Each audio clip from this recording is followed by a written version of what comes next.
السلام عليكم ورحمة الله وبركاته، ومرحبا بكم في فيديو جديد. هادو مجموعة من التعاليق اللي جاوني في الفيديوهات ديالي على كازيو. داكشي علاش قررت انني ندوي على كازيو والخدمة فيها كي دايرة، وكذلك غنشوفوا الصالير والساعات وانواع العمل. كازيو هي واحد الشركة تأسست سنة 2014 في مصر على يد مجموعة من رواد الأعمال بهدف أنهم يتمكنوا من غزو الأحياء الشعبية في مصر، بحيث ان التصميم ديال المتاجر كازيو كيبدا من 150 متر كاري حتى ل 300 كحد اقصى. داكشي اللي كيخليهم يفتحوا فروع في بزاف ديال الاحياء الشعبيه ويستهدفوا الطبقه الفقيره والمتوسطه. والسيرفيس اللي كتقدم هذه الشركه هي انها كتبيع منتجات غذائيه ومواد تنظيف واغراض منزليه باسعار منخفضه في متناول الجميع. في اكتوبر سنه 2023 اعلنت شركه كازيو عن افتتاح اول متجر ديالها في المغرب، وفي خلال عام واحد وبدعم من مستثمرين قطريين وسعوديين قدرت شركة كازيو أنها تفتح أكثر من 120 متجر في مختلف المدن المغربية، أكثرهم في كازا والرباط وطنجة وحتى المحمدية. والخطة أو الهدف ديال هذه الشركة في هذه السنة هو أنهم يرفعوا عدد المتاجر من 120 ل 200 متجر في المغرب كامل. وحاليا عدد الموظفين في شركة كازيو ما بين 950 و 1000 موظف بنسبة 28% نساء. وعلى حسب هذه الخطة اللي غادي بها الشركة ديال 200 متجر فراه غيتزاد عدد الموظفين بنسبة 40%. يعني حاليا الا كان 1000 واحد خدام في شركة كازيو، الا زدنا عليها 40% غيولي العدد هو 1400 موظف، يعني 400 فرصة عمل غتكون متاحة هاد السنة في شركة كازيو. داكشي علاش قررت انني ندير هاد الفيديو ونجاوب على كاع التساؤلات اللي كاينين بخصوص هذا الموضوع.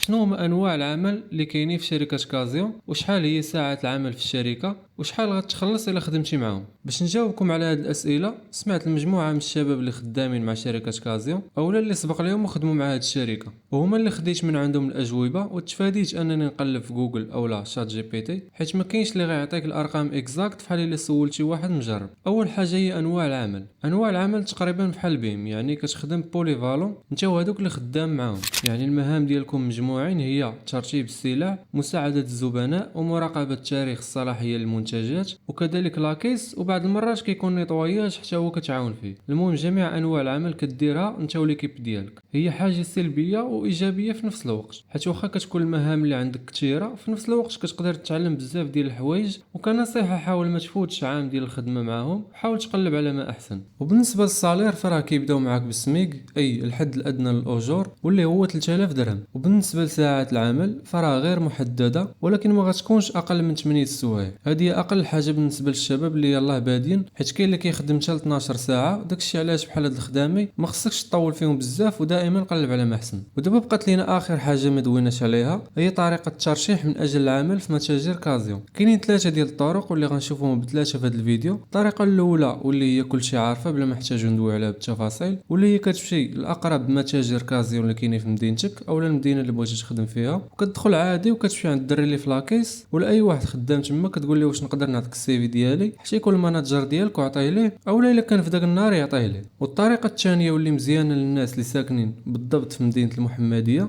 اولا اللي قرابين ليها، واللي هي كتمشي للسياج ديال الشركه، يعني المقر الرئيسي ديالهم. راه نخلي لكم في صندوق الوصف لوكاليزاسيون ديالهم، تقدر تمشي الا كانت قريبه لك وتحط السي في ديالك عندهم. والطريقه الاخيره واللي هي الطريقه الثالثه هي انك تكونتاكتيهم بميل وتصيفط لهم السي في ديالك في داك الميل. بالنسبه للايميل ديالهم هو هذا، غتلقاوه حتى هو في صندوق الوصف، وكدير في لوبجي ديال الرساله الالكترونيه كونديداتور سبونطاني، ومن بعد كتكتب واحد الرساله تحفيزيه صغيره. الا كان عندك مع فرونسي كتبها لراسك، ولا ما عرفتيش دخل غير لشات جي بي تي وقول لي اريد رساله قصيره بالفرنسيه لشركه كازيو من اجل مثلا ان ارسل لهم سيرتي الذاتيه واحصل على فرصه عمل معهم. وغيعطيك الرساله تكون بحال ما غير صغيره، وصيفطها لهم وتاكد باللي راك صيفطتي حتى السي في معاها. وهادشي اللي كاين في الفيديو. نتمنى الا استفدتي دير لايك وشي كومونتير زوين وتشترك في القناه الا كنتي كاع ما مشترك، وما تنساش تصيفط الفيديو لصحابك باش يستافدوا، ونتلاقاو في الفيديو الجاي.